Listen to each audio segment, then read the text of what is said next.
ওই ধর ধর ধর ধর, এই কই যাস, এই খারা খারা, এই খারা ধর, এই কে কই যাস?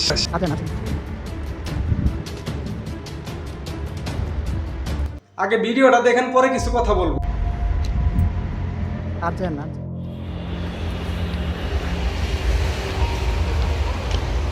চারিপাশে থমথমি পরিবেশ, খুব সুন্দর নিরিবিলি। তবে এত সুন্দর পরিবেশে আমরা যখন একটু চলাফেরা করি কিন্তু তখনই কিন্তু খেয়াল করি আমরা নানান রকমের ঘটনা চারিদিকে ছড়িয়ে রয়েছে।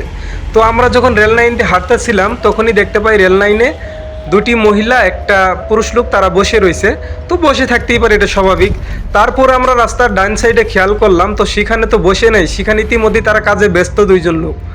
তো সেই জায়গায় কাজে ব্যস্ত আমরা আবার খেয়াল করলাম যে এখানে যে তিনটা লোক বসে রয়েছে তার ভিতরে যে দুইটা মহিলা রয়েছে, সেই মহিলা দুইটা, যে একটা মহিলা যে কাজে ব্যস্ত তারই সঙ্গী, আর একটি ছেলে কাজে ব্যস্ত তারই সঙ্গে আর একটি ছেলে রেল লাইনে বসে রয়েছে। তো সেই ছেলেটিও মূলত কাজের জন্যই বসে রয়েছে, তার কাজটি শেষ হলেই সে শুরু করে দিবে।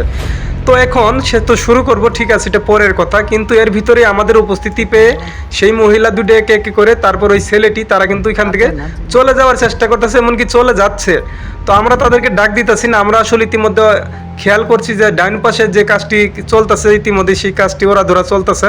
তো এই কাজটি দেখে মূলত আমরা ভাবনায় পড়েছি যে আসলে এই সকল কাজ এই দিনের বেলায় ভাবে হচ্ছে, আসলে মানুষ তারা এখানে আবার তারা এখানে মানে বডিগার্ড সিকিউরিটি হিসাবে খেয়াল করতেছে। তো কি বলবো, দেখেন তারা যে কাজে ব্যস্ত আমাদের কিন্তু দেখে ফেলছে। তো দেখেন তারা আমাদের দেখে, তারা দেখেন আপামনি কই যাচ্ছে, এই আপামনি, এই আপামনি দাঁড়ান। ও দেখেন আপামনি সেই লেভেলে দৌড় দিছে, ভাই ভাই কই যান ভাই, খারান শুনেন শুনেন ভাই শুনেন।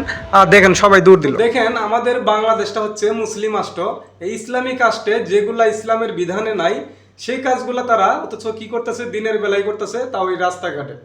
তো এইগুলা দিনের বেলায় যে রাস্তাঘাটে করতেছে এগুলা কিন্তু আমাদের যে ধর্ম রয়েছে সেই ধর্ম অনুযায়ী, তারপর আমাদের যে ইসলাম ধর্ম, এই ধর্ম অনুযায়ী মুসলিম হিসাবে এইগুলো কাজ কিন্তু আমাদের দেশে সাজে না। তারপরেও দেখেন তারা কিন্তু দিনের বেলায় খোলামেলা জায়গায় এই সকল কাজ করে। তো যাই হোক, আমি আপনাদের কাছে অনুরোধ করব, তো এই কাজগুলা যে কেউ করুক না কেন, তো আমার কথা হচ্ছে আপনারা ভিডিওটা অনেক শেয়ার করবেন। কাজটা যেই করুক ভিডিওটা অনেক শেয়ার করবেন, কারণ যে জায়গায় কাজটি হয়েছে সেই জায়গা পর্যন্ত এই ভিডিওটা যদি সেই জায়গার আশেপাশের মানুষ কিন্তু তাদের দেখে অবশ্যই চিনতে পারবে।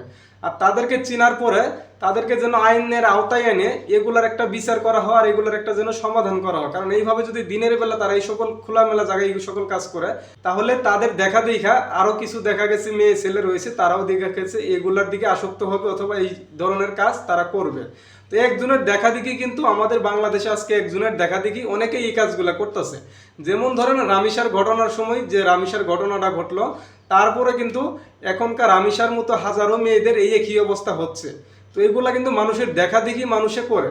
তো যাই হোক, আমি এইটুকু বলবো, যাই প্রথম করবে তার জন্য দ্রুত আইনের আওতায় এনে সাজা দেওয়া হয়, আর তাদের সাজা হওয়ার পরে যেন এগুলা ঘটনা থেকে মানুষ এড়িয়ে চলে। তো অবশ্যই ভিডিওটা অনেক শেয়ার করবেন। আর এই সকল ঘটনা যেন আমাদের বাংলাদেশে, বিশেষ করে আমাদের বাংলাদেশে না ঘটে, অন্য রাষ্ট্রের কথা বলতে পারবো না। তো এই জন্য কেউ যদি এগুলো অপরাধ করে তাদের বিচার অবশ্যই হওয়ার প্রয়োজন। আর অবশ্যই ভিডিওটা অনেক শেয়ার করবেন যেন তাদের বিচার হয়। তো ভিডিও ভালো লাগলে অবশ্যই লাইক করে দিবেন, কমেন্ট করে আপনাদের মূল্যবান মতামত জানাবেন। আমাদের ভিডিওর আপডেট পাওয়ার জন্য আমাদের আইডি অবশ্যই ফলো করে রাখবেন। ধন্যবাদ।